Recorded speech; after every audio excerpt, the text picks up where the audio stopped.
In the 1970s, there was a movie called Tora, Tora, Tora. And it was about the Japanese attack on Pearl Harbor that ushered in the United States into World War II. And there was this particular scene in the movie where all of the Japanese pilots had returned to their carriers, and there was a big celebration. And in this one particular room, the Japanese Naval High Command, they were all cheering and laughing and congratulating each other on such a great victory. And then they panned to the Japanese High Commander, Admiral Yamamoto. And he was not smiling, he was not cheering, he did not look excited at all. And so finally somebody came up to him and asked him, why aren't we celebrating? We just had this enormous victory. And he said, I fear that we have awakened the sleeping giant. 3 weeks ago, Father Jack read a letter at all of our masses from Bishop Dwayne. It was the same letter that was read in just about all of the parishes within our diocese, and in fact was read in just about all of the parishes in the United States, which in and of itself is kind of a minor miracle that all of the bishops in this country could actually agree on something like that.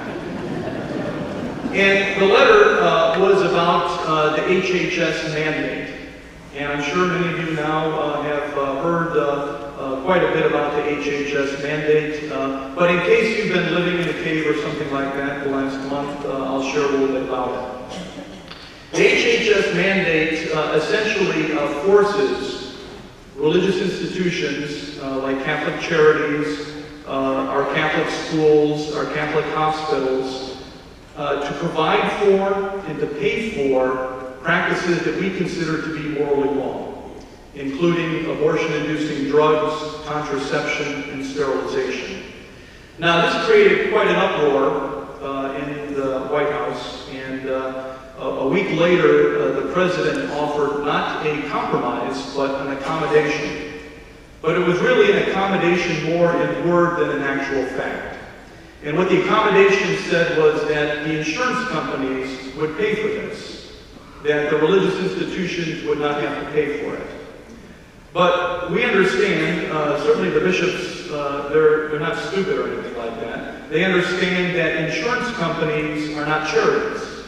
They're businesses. And they're just not going to absorb this cost out of the generosity of their heart.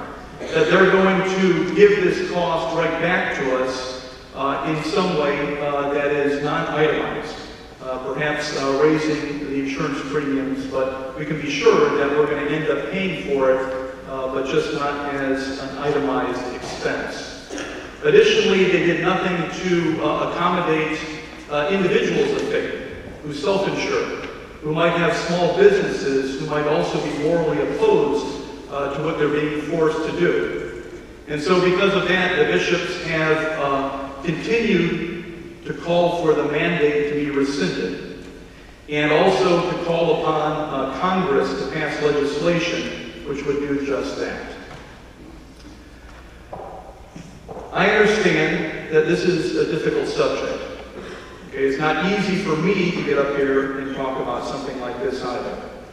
But I want to make it perfectly clear, or at least as clear as I can possibly make it, that this is not in any way, shape, or form partisan. It is political, but it is not partisan. If this president were a Republican, or a Libertarian, or a Tea Partier, or an Independent, or anything else other than a Democrat, we would be doing the same exact thing. The bishops would be pursuing the very same course with at least as much ferocity. So this is not partisan. But I do understand that there are a number of you who want to dismiss this issue as if it's not all that important. And there's a number of reasons why this may be so. One of which is political loyalty. Now, I don't know what it is about the human person, but sometimes we want to emotionally adopt certain people. And this is particularly true with politicians. If we have an interest in politics, there's a chance that we may emotionally adopt a politician. And it's the same with any type of celebrity. And I'm not sure exactly when it started for Catholics. Maybe it started with Kennedy. I don't know. But when we emotionally adopt a politician, when they're criticized, we feel like a family member is being criticized. And our first reaction is to defend, even if the criticism is justified. This issue is more important than political loyalty. Now, I also understand that many of you continue to respect and admire this president. And I got to confess to you, there are attributes about this president that I too respect and admire. First and foremost is his position on social justice issues, which is very much in line with Catholic teaching. But this transcends personal feelings. This issue transcends personal feelings. I also understand that there are a number of you who think that the mandate is wonderful, that it's some sort of advancement for the human person. And in part, I suspect that many of you who believe it because you think that abortion is the greatest thing ever. Now, how you come to that understanding, I don't know, but you believe it. And there's far more of you who believe that there is absolutely nothing wrong with contraception and sterilization. But this issue transcends political loyalty and even theology. This issue is about religious liberty and freedom of conscience. It is about our right to worship our God in any way that we see fit, without any interference whatsoever from the government. This issue is about our right to exist as God created us to exist. This issue is about our right to teach what we believe and to believe what we teach. If religious institutions and people of faith are forced by an ever-intrusive government to violate their consciences, then religious liberty in America is not safe.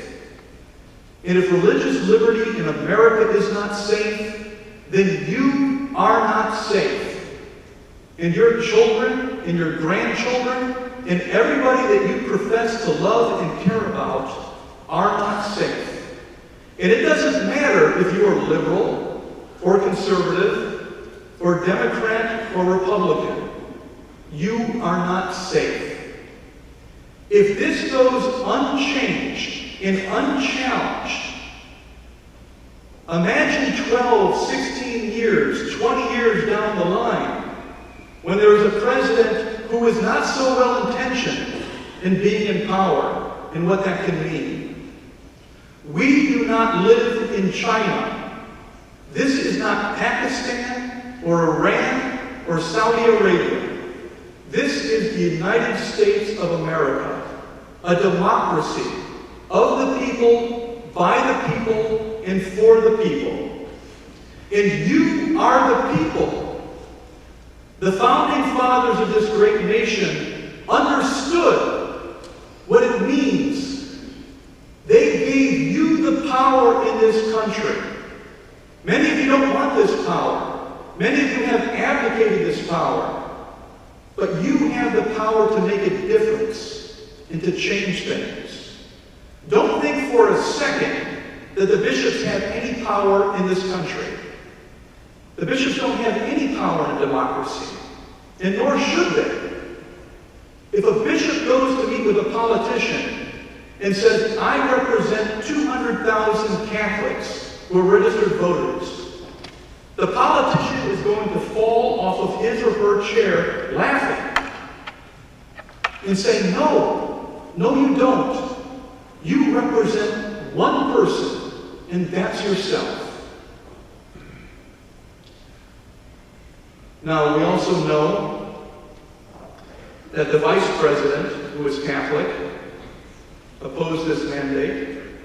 And in fact, just about every high-ranking administration official who is Catholic opposed this mandate. And that should be a clear understanding for you people who are political loyalists. If the president's vice president and some of his cabinet members can oppose this mandate, so can you. Now, we knew there was a conversation that went on in the White House. We don't know exactly what it was, but we know ultimately that the president rejected those who wanted him to oppose the mandate. But it had to have gone something like this. Mr. President, what about the Catholics? What are we going to do about the Catholics? And somebody inevitably had to have said, the Catholics? The Catholics? The Catholics are weak. The Catholics are disorganized. The Catholics are disunified. They can't even convince 40% of their people that abortion is the most clear-cut black and white evil of our time. The Catholics, Mr. President, don't worry about the Catholics. The Catholics who have supported you in the past, by and large, they're going to continue to support me again. They're going to continue to support you out of political loyalty to you and their political party and out of political ideology. Don't worry about the Catholics. Do whatever you want. It is time for you to awake from your slumber. It is not enough that you sit there and nod your head and agree. You need to do something. You need to get off your dust, and perhaps for the very first time in your life, you need to do something beyond simply voting in an election. You have the power to change things here, but you need to use that power, or else we'll be run roughshod. At all of the entrances to the church, we have information packets. I encourage you each to take one. In it, we have a sample form letter that you can send to your representative and your 2 senators. We have the addresses as well. Do so. We also have the address for the president. We ask that you write the president, especially if you supported him 4 years ago. Let him know how proud you were to elect the first African-American president, and then let him know how disappointed you are over the HHS mandate. Let him know. Ask him to rescind the mandate. Send this packet to everybody that you know.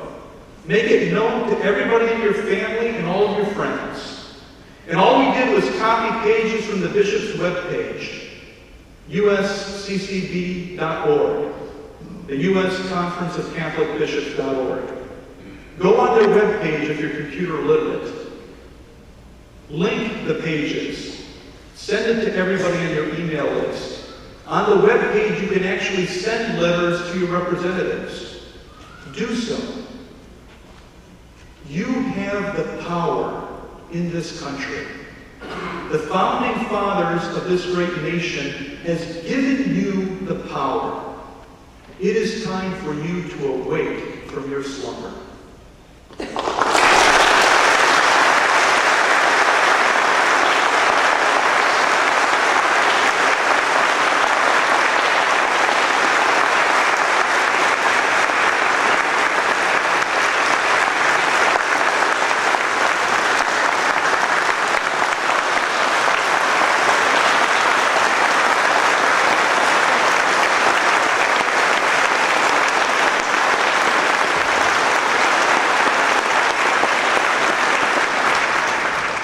Let us now profess our faith.